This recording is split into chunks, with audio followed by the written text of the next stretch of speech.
Abbiamo finalmente benedetto la magnifica Casa dell'Eremo di Sant'Anna, che attraverso una serie di iniziative e anche approfittando di alcune possibilità che ci dava lo Stato, è stata ristrutturata, soprattutto dal punto di vista sismico e termico. Adesso è un po' più abitabile per la nostra piccola comunità religiosa che da qualche anno vi si è insediata maschile e femminile nelle due grandi ale e due grandi piani. Siamo contenti e speriamo che questo luogo di preghiera possa sempre più fiorire, non solo di vocazioni, ma anche essere per tutto il circondario, per tutta la zona, un luogo di vero raccoglimento, di preghiera per chi cerca Dio, per chi vuole ispirarsi a ritrovare se stesso nel nostro Signore qui in questo luogo.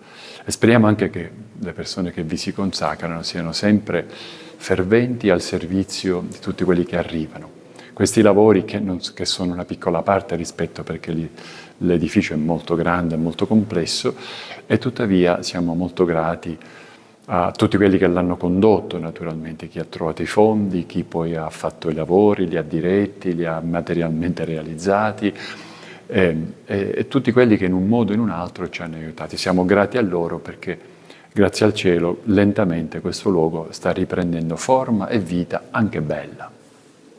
Abbiamo provveduto a migliorare dal punto di vista sismico e dal punto di vista energetico questa bellissima struttura, che definirla struttura è sicuramente non giusto, io direi questo monumento, perché l'Eremo di Sant'Anna, come tutti sappiamo, è un monumento. Fare gli interventi è stato veramente complicato e delicato. Abbiamo avuto un'ottima collaborazione, dicevo poco fa, da parte della Soprintendenza di Catania e dell'architetto Marano in particolare. Gli interventi che abbiamo fatto dal punto di vista sismico sono stati interventi fatti sia all'interno che all'esterno. All'interno riguardavano proprio alcuni muri per far sì che dal punto di vista proprio dell'interesse, dal punto di vista sismico, poteva essere configurato giusto. Nelle volte sono stati fatti gli interventi e soprattutto nelle facciate esterne.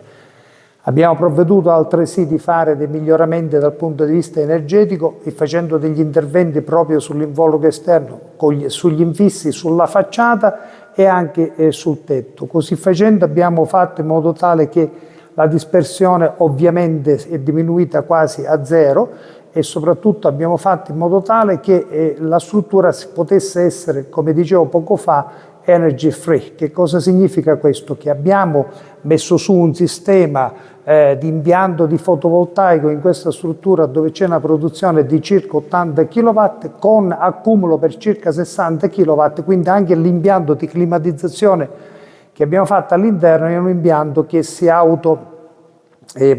autofornisce dall'energia proprio stessa dal fotovoltaico.